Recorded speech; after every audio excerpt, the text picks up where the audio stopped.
Hello friends, welcome to our YouTube channel. Friends, इस video में हम लोग भारत के ऊर्जा संसाधन से संबंधित 20 महत्वपूर्ण प्रश्नों को देखेंगे।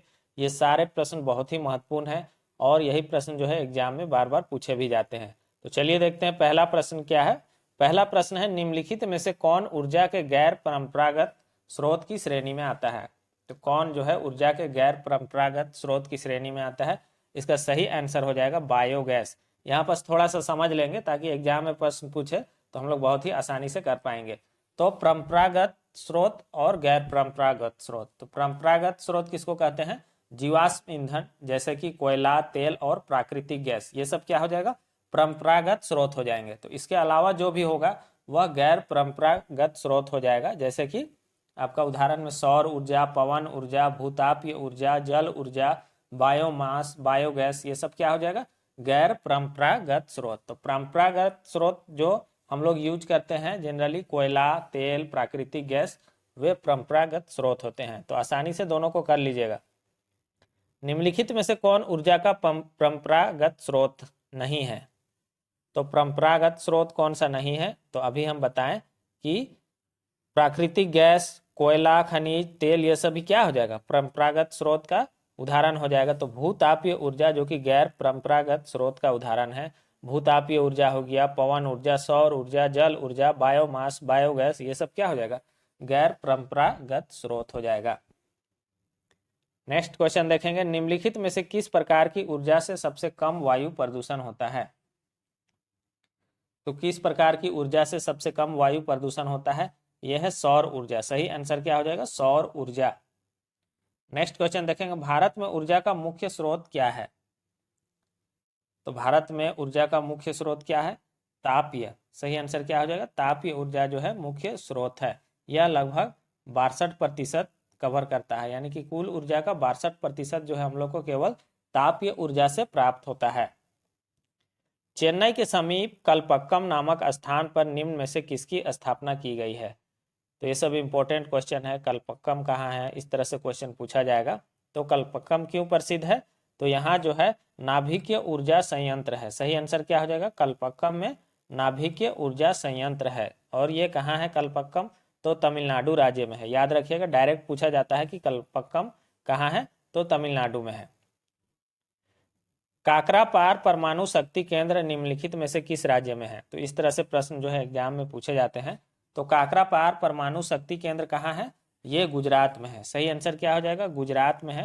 गुजरात के सूरत जिले में तापी नदी के किनारे पर स्थित है यह काकरापार परमाणु शक्ति केंद्र।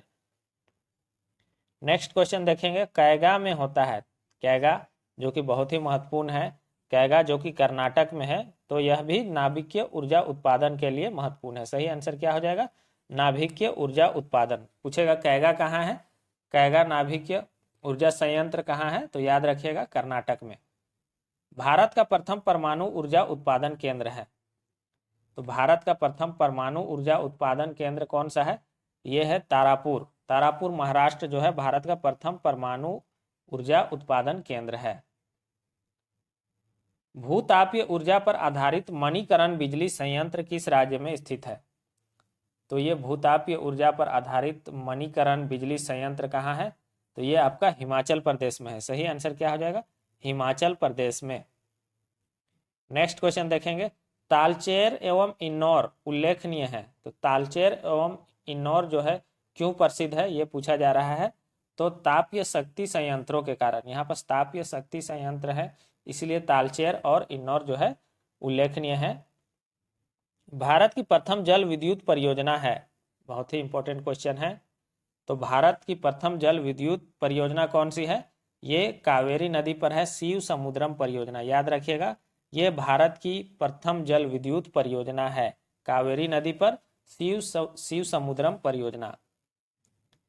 अगला प्रश्न है, चूखा जल विद्युत परियोजना जो कि भारत एवं भूटान की संयुक्त परियोजना है, किस नदी पर स्थित है? तो चूखा जल विद्युत परियोजना जो कि भारत एवं भूटान की संयुक्त परियोजना है, ये वांगचू नदी पर है। सही आंसर क्या हो जाएगा? वांगचू नदी पर है, या रामडक भी कहते हैं, या रायडक नदी पर कहा जाता है इसको। तो वांगचू नदी पर है चूखा जल विद्युत परियोजना। भारत कुल ऊर्जा खपत में निम्नलिखित साधनों के योगदान के आधार पर इनका सही अवरोही क्रम है। तो कुल ऊर्जा खपत के आधार पर जो है साधन जो है उसका अवरोही क्रम में हम लोग को बताना है। तो कौन सा इसका सही आंसर हो जाएगा?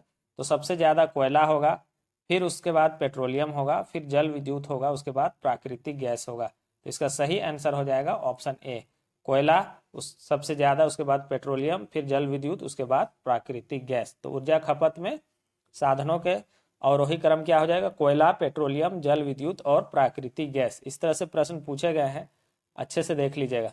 पवन ऊर्जा के उत्पादन में भारत का विश्व में कौन सा स्थान है? तो पवन ऊर्जा के उत्पादन में भारत का विश्व में कौन सा स्थान है? तो पांचवा। सही आंसर क्या हो जाएगा? पांचवा इसका सही आंसर होगा। आगे पीछे हो सकता है, ध्यान दीजिएगा। पहले नंबर पे चाइना है, पहले नंबर पे चीन है और भारत जो है 5वें नंबर पे है।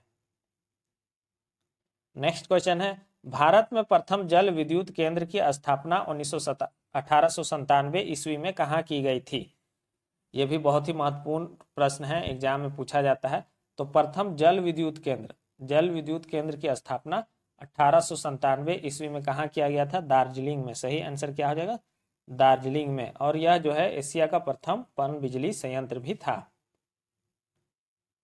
भारत में विद्युत आपूर्ति सबसे पहले कहाँ शुरू हुई? तो कहाँ होगा? दार्जिलिंग में। सही आंसर क्या हो जाएगा? भारत में विद्युत की आपूर्ति सबसे पहले कहाँ शुरू हुई? तो दार्जिलिंग में 1897 ईस्वी में। ओबरा शहर प्रसिद्ध है। तो ओबरा शहर क्यों प्रसिद्ध है? तो यह थर्मल पावर प्लांट के लिए प्रसिद्ध है। ओबरा शहर कहाँ है? ओबरा शहर आपका उत्तर प्रदेश में है, जो कि थर्मल पावर प्लांट के लिए प्रसिद्ध है। तो ये एग्जाम में पूछा जाता है। निम्नलिखित राज्यों में कौन सा पवन ऊर्जा के उत्पादन में प्रथम स्थान रखता है? तो ये भी समय के साथ बदलते रहता है। अभी के समय में ये गुजरात है, पवन ऊर्जा के उत्पादन में पहले नंबर पे है। हालांकि ये बदलते रहेगा आंकड़ा, अपने हिसाब से देख लीजिएगा, करेंट डाटा देख लीजिएगा। तो सही आंसर हो जाएगा गुजरात। उड़ान एक गैस आधारित शक्ति परियोजना है। उड़ान जो कि एक गैस आधारित शक्ति परियोजना है, तो ये कहाँ है? महाराष्ट्र में। सही आंसर क्या हो जाएगा? महाराष्ट्र में। उड़ान जो है देश का गैस आधारित पहला बिजली संयंत्र है। याद रखिएगा, उड़ान जो है गैस आधारित पहला बिजली संयंत्र है। केंद्रीय जल एवं विद्युत शोध केंद्र कहाँ स्थित है? केंद्रीय जल एवं विद्युत शोध केंद्र कहाँ है? यह है खड़कवासला में। खड़क या खड़गवासला लिखा हुआ मिलेगा, खड़कवासला में है, जो कि पुणे महाराष्ट्र में स्थित है। सही मिलान करें, ये सब बहुत इंपॉर्टेंट है, सबको रट जाइएगा। तारापुर परमाणु शक्ति केंद्र, तो तारापुर कहाँ है? तारापुर आपका महाराष्ट्र में है, तारापुर महाराष्ट्र में है। रवत भाटा परमाणु शक्ति केंद्र, तो रवत भाटा कहाँ है? राजस्थान में। रवत भाटा आपका राजस्थान में है। काकरापार परमाणु शक्ति केंद्र, काकरापार कहाँ है? काकरापार आपका गुजरात में है, गुजरात में। और कैगा परमाणु शक्ति केंद्र, कैगा कहाँ है? कर्नाटक में। तो बहुत ही इसको अच्छे से देखिएगा और एकदम याद हो जाना चाहिए, एग्जाम में पूछा जाता है। तारापुर महाराष्ट्र में है, रवत भाटा राजस्थान में है, काकरापार गुजरात में है और कैगा कर्नाटक में है। सूची 1 को सूची 2 से मिलान करें। और कुछ कुछ छूटा है जो कि इंपॉर्टेंट है, इसमें देख लेंगे। नरोरा कहाँ है? तो इसी में जो छूटा हुआ है इसी को कर दिए हैं। ये सभी जो है परमाणु शक्ति केंद्र हैं। तो नरोरा कहाँ है? नरोरा एग्जाम में पूछा जाता है। तो नरोरा है आपका उत्तर प्रदेश में, नरोरा उत्तर प्रदेश में है। कलपक्कम कहाँ है? कलपक्कम आपका तमिलनाडु में है, कलपक्कम तमिलनाडु में है। रावत भाटा कहाँ है? रावत भाटा आपका राजस्थान में है। रावत भाटा यहाँ पास ऑप्शन नहीं दिख रहा है, तो रावत भाटा आपका हो जाएगा राजस्थान में। राजस्थान में रावत भाटा है। और कुडनकुलम कहाँ है? कुडनकुलम आपका तमिलनाडु में है। तो ये सही हो जाएगा। तो नरोरा उत्तर प्रदेश, कलपक्कम तमिलनाडु, रावत भाटा आपका हो जाएगा राजस्थान और कुडनकुलम जो है तमिलनाडु हो जाएगा। तो इतना सा जो है आपको हर हाल में याद कर लेना है। जो भी 7-8 जो है परमाणु ऊर्जा संयंत्र है उसको बहुत अच्छे से देख लीजिएगा, एग्जाम में पूछा जाता है। वीडियो बहुत से लोग देख रहे हैं लेकिन सब्सक्राइब नहीं कर रहे हैं, तो प्लीज़ वीडियो को सब्सक्राइब कर लीजिए, चैनल को सब्सक्राइब कर लीजिए और वीडियो को लाइक और शेयर कर दीजिए। Thanks for watching.